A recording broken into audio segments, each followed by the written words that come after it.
Hello everyone. आज जो हम लोग पढ़ने वाले हैं डाइपोल मूवमेंट।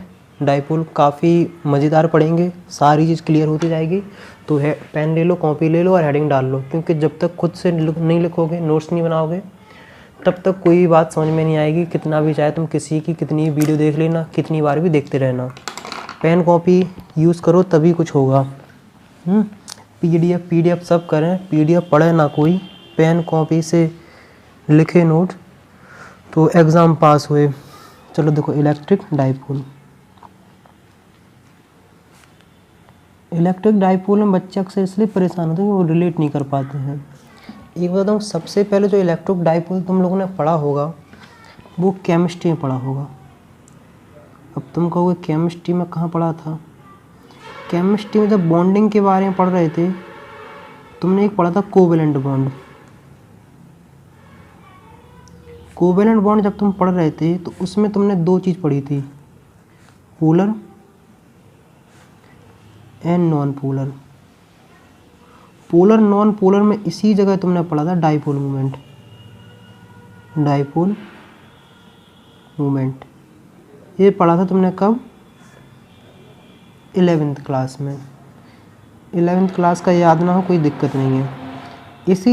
इसी डाइपोल मूवमेंट को इलेक्ट्रिक डाइपोल मूवमेंट बोलते हैं। कोई घबराने वाली बात नहीं, कोई परेशान होने वाली बात नहीं है। तो सबसे पहले क्या करो, डेफिनेशन लिख लो अगर इलेक्ट्रिक डाइपोल बोलते क्या है। जैसे एग्जाम्पल अगर मैं तुम्हें देना चाहूँ तो जैसे HCl हो गया है। बहुत सारे एग्जाम्पल अपने पास, धीमे धीमे सब करेंगे। तो सबसे पहले जो डेफिनेशन लिखो किस चीज़ की, इलेक्ट्रिक डाइपोल की। क्या आखिरकार इलेक्ट्रिक डाइपोल होता क्या है? लिखो डेफिनेशन। तो बेसिकली इलेक्ट्रिक डाइपोल जो होता है वो एक प्रकार का सिस्टम होता है। डेफिनेशन है, when two equal and opposite charges are separated by a finite distance then the system is called electric dipole. Electric dipole का मतलब होता है कि दो चार्ज का, मतलब इतना समझ लो, कपल ऑफ चार्जेस, मतलब दो चार्जेस होना चाहिए, इन दोनों चार्ज का सेम मैग्नीट्यूड होना चाहिए। क्या होना चाहिए? ये इसका मैग्नीट्यूड सेम होना चाहिए। अगर मान लो ये 10 कूलाम है तो ये भी 10 कूलाम भी होना चाहिए। अगर ये 1 कूलाम है तो ये 1 कूलाम होना चाहिए, बट अपोजिट साइन, ये नेगेटिव तो ये वाला पॉजिटिव। इतना ये समझो कि पति पत्नी का जोड़ा है, नाग नागिन का जोड़ा है, या फिर गर्लफ्रेंड बॉयफ्रेंड है। ये लड़की है, बाल बना दो। देखो मज़ेदार पढ़ने वाले हैं, बहुत मज़ा आएगा। आखिरकार दो चार्ज कुछ दूरी पे होंगे तो इन दोनों के बीच का डिस्टेंस मान लेते हैं हम d। मान लो हमने इसका मान लिया है 2 मीटर। तो इलेक्ट्रिक डाइपोल एक प्रकार का अरेंजमेंट है दो चार्जेस का, दो ऐसे चार्जेस जिनका सेम मैग्नीट्यूड हो बट अपोजिट नेचर हो। सेम मैग्नीट्यूड, इतनी सी बात याद रखना, सेम मैग्नीट्यूड अपोजिट नेचर।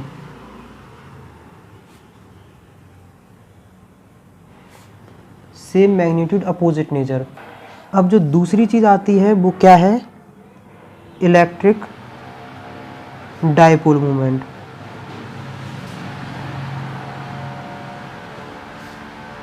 क्या है इलेक्ट्रिक डाइपोल मूवमेंट? इस चीज़ के बारे में है पढ़ना है।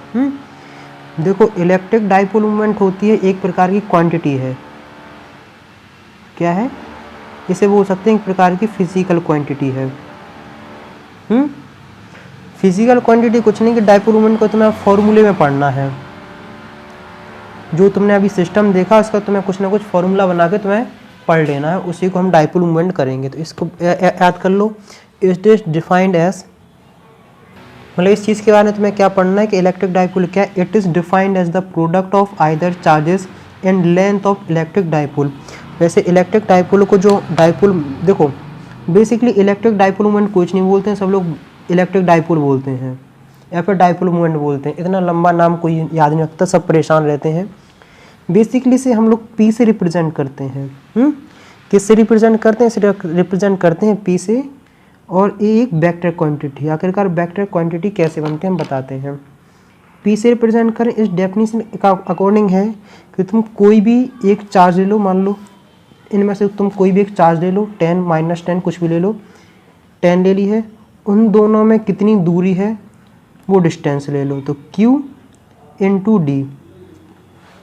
अब देखो चार्ज जो होता है स्केलर क्वांटिटी होती है, मतलब सिंपल सा मैग्नीट्यूड होता है, लेकिन जो इन दोनों के बीच का वो डिस्प्लेसमेंट होता है तो डी, तो इसलिए वेक्टर क्वांटिटी बन जाती है Q डी।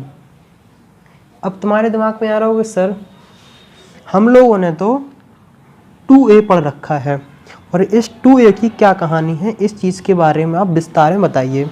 चलो भाई हम बताते हैं, आज डाइपोल मोमेंट, डाइपोल तुम्हारा पूरा क्लियर होगा, इलेक्ट्रिक फील्ड इंटेंसिटी सब कुछ बताएंगे। देखो जब हमने चार्ज रखे, यहाँ माइनस रखा, यहाँ प्लस रखा, तो ऐसी लाइन बनाई, इसका सेंटर ले लिया हमने रेफरेंस, तो यहाँ हमने बाई एक्सिस बना डाली, क्या यहाँ हमने बाई एक्सिस बनाई और ये रही हमने एक्स एक्सिस, ये एक्स है ये बाई एक्सिस है। कोऑर्डिनेट सिस्टम की इसलिए ज़रूरत पड़ी ताकि कोई चीज़ रिप्रेजेंट कर सके, तो सिंपली ऐसे SCL मिल रहा तुम्हें नेचर में, यहाँ तुमने CL रख दिया, यहाँ तुमने H रख दिया है। अब देखो SCL इतना थोड़ा दिमाग में रख लो है, तो इस जो पॉइंट था इसे हमने 0 मान लिया है। यहाँ की अगर मान लो इतना डिस्टेंस है तो इनको बेसिकली उनने ए में डिवाइड कर दिया ताकि कैलकुलेशन करने में आसानी हो। कोई डी लेके भी चले तब भी कोई दिक्कत नहीं, कोई समस्या नहीं, क्योंकि केमिस्ट्री में तुमने डी पढ़ रखा होगा। तो सिंपल सा रह क्या है, अगर मान लो तुमसे कोई पूछ ले कि कोई चार्जेस हैं, क्यू की वैल्यू है 1.6 × 10⁻⁻19 कूलम, तो बताओ आखिरकार इसका डाइपोल मोमेंट क्या होगा, तो कुछ नहीं Q इंटू, और हाँ इन दोनों के बीच में क्या है डिस्टेंस है, तो डिस्टेंस हम मान लेते हैं D की वैल्यू मान लेते हैं 1 मीटर। इतना वैसा होता नहीं, बहुत ज़्यादा हो गया तो हमने मान लिया है, तो इंटू D कर लोगे तो 1.6 × 10⁻⁻19 × 1। इतनी सी बात थोड़ी याद रखने वाली है। अगर तुम्हें 1 मीटर दिया है यहाँ से लेके यहाँ तक की दूरी, ये D = 1 मीटर है, अगर कोई तुम्हें कहे कि A जो 2A है तो A की वैल्यू होगी 0.5 मीटर। थोड़ा इस छोटी छोटी बातें याद रखना, यही बात बहुत काम आती हैं। जैसे बेसिकली अगर केमिस्ट्री में कैसे पढ़ते हैं, डाइपोल मोमेंट इक्वल टू होता है चार्ज इनटू बॉन्ड लेंथ। इसी चीज़ के बारे में तुमने पढ़ा होगा, क्योंकि आखिरकार डिस्टेंस जो होता है वो बॉन्ड लेंथ आ जाता है और चार्ज के ऊपर एक्वायर्ड हो जाता है। अब हेडिंग डाल लो, क्या वो हेडिंग डालना है, electric field on axial line of electric dipole. तो हेडिंग डालो